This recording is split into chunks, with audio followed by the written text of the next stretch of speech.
U.S. state-level resistance to surveillance is increasing. I'm Nick Espinoza, your chief security fanatic, and let's dive in.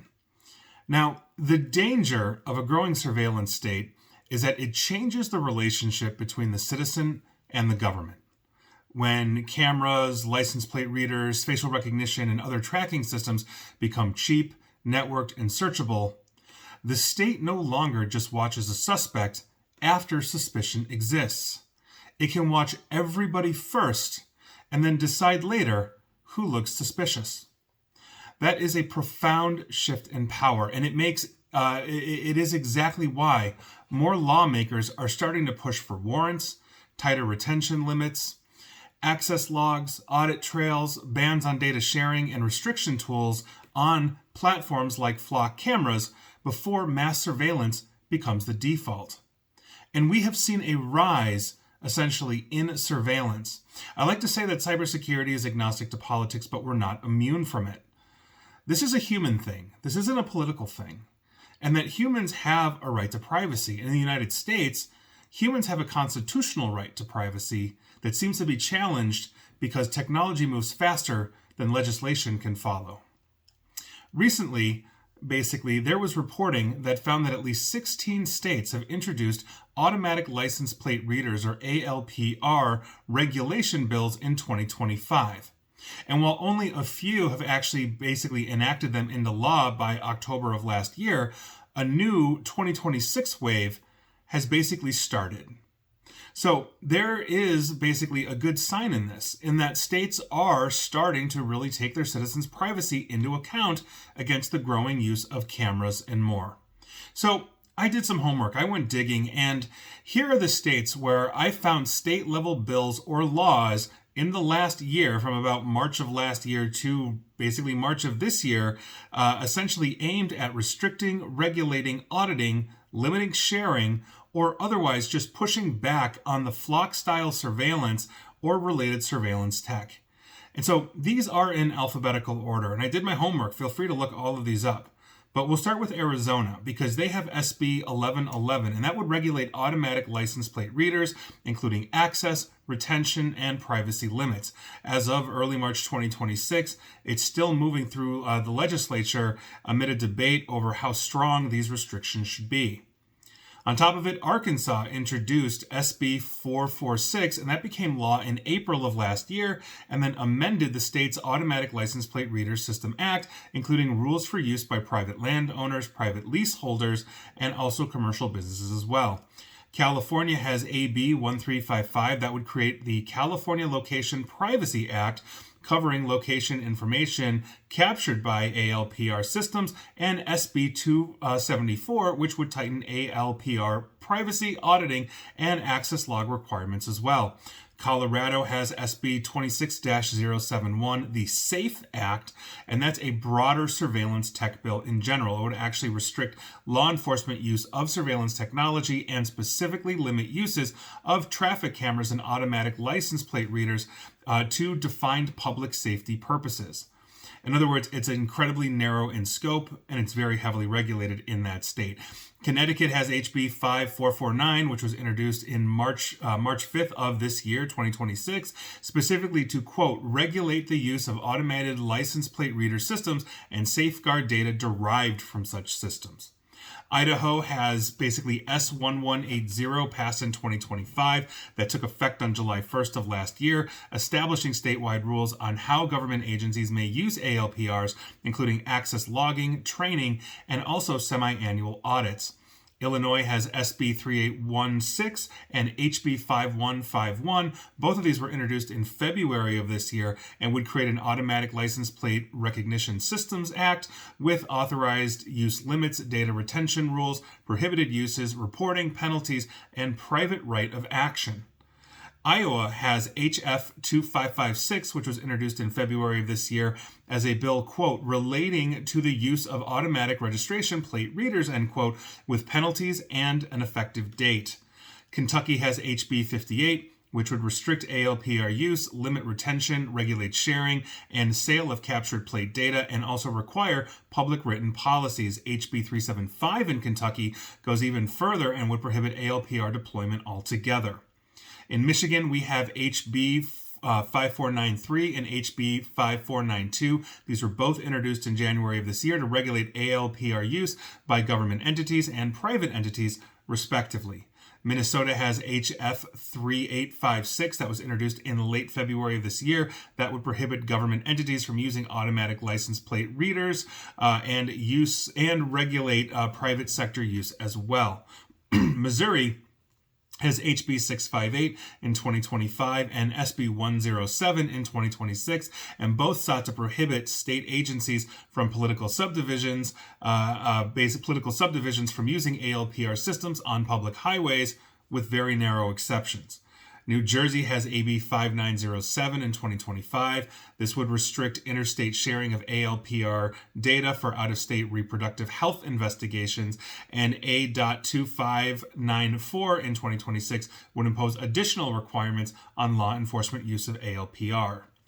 This is also in New Mexico, SB 40, the 2026 Driver Privacy and Safety Act, which would limit the sharing of ALPR information and ban its use for immigration enforcement and other protected activities. New York has AB 563, which requires minimum standards for non-government ALPR users, while AB 8779 and SB 7713 would block ALPR data sharing for out-of-state enforcement actions targeting lawful healthcare, including reproductive care. Rhode Island has SB 1013 in 2025 that would create a new ALPR chapter with public hearing approval requirements, use restrictions, public logging, and limits on what agencies can photograph or track. South Carolina has H4675 introduced in January of this year, is one of the strongest anti-surveillance proposals that I could find across all 50 states. It would bar third-party storage of surveillance data, prohibit AI vehicle feature tracking beyond plates, impose a 21-day retention limit, require warrants for access, and mandate public transparency reports. Good for you, South Carolina. In Vermont, we have H50 in 2025 that would stop the repeal of Vermont's existing ALPR regulation laws, effectively preserving guardrails on retention and use. There was a push in Vermont to basically get rid of these rules. Vermont legislatures fought back. In Virginia, we have HB 2724 passed in 2025 and updated Virginia's ALPR law, including annual reporting requirements for law enforcement agencies. Virginia also has HB 2725 addressing surveillance technology reporting more broadly as well. Washington State has SB 6002. This is the Driver Privacy Act. It's a major 2026 Washington state bill. It would create the state's first statewide ALPR rules, including retention limits, access restrictions, and use restrictions for flock-style systems. As of March 5th of this year, it has passed the House and is awaiting final Senate concurrence before going to the governor, where it is expected to be signed into law. Wisconsin has AB 883 introduced in January of this year, which would largely ban automatic registration plate readers, with narrow exceptions such as parking, access control, and way station/commercial vehicle compliance. And Wyoming, the last one on this particular list, it has HB 181 in 2026, would require a warrant before law enforcement uses an ALPR system in most cases, and sets other restrictions around investigative use. So that's the new wave of legislation that we are seeing. But there are states where I could not locate a qualifying state-level bill or a new law in the last year or so. And basically on this topic, after my research, I could not find any laws basically regarding automatic license plate readers, flock-style cameras, all of that. And those states are Alabama, Alaska, Delaware, Hawaii, Indiana, Kansas, Louisiana, Massachusetts, Mississippi, North Carolina, North Dakota, Ohio, Oklahoma, Oregon, Pennsylvania, South Dakota, Texas, Utah, and West Virginia. Those states have no protections for their citizens. However, we have not gone through all 50 states, because there are some states with older laws that may not necessarily be adequate enough, and I'll talk about that in a second, given the quick growth of flock and flock-style camera surveillance systems. We have seen an absolute explosion of this in the United States, and those states with older laws are Florida, Georgia, Maine, Maryland, Montana, Nebraska, New Hampshire, Tennessee, Texas, Utah, and West Virginia. And so it's important to note that across the United States, the earliest ALPR laws from those states that I just mentioned were not bans. They were more considered guardrail laws that typically implemented three different types of protection. One was retention limits, such as 21-day retention, 90-day retention, things like that. The other restriction was law enforcement only use restrictions, meaning law enforcement were the only ones that would gain access to this. And also, they wrapped confidentiality around the captured data. To what level depends on the state. And more recent legislation is also shifting towards stronger restrictions, including warrants for searches, as I mentioned in some of these states, bans on interstate data sharing. That includes the federal government. It's not just for reproductive health rights. It is also for immigration enforcement and for some other things. We're also seeing restrictions on private ALPR networks. So if you're a large corporation, for example, wanting to deploy these, let's say, on behalf of a municipality, there are restrictions on that now as well. There's also transparency reporting requirements and more. And so essentially what we are seeing right now is not a fringe concern. This is not a left or right issue here. It's not just that.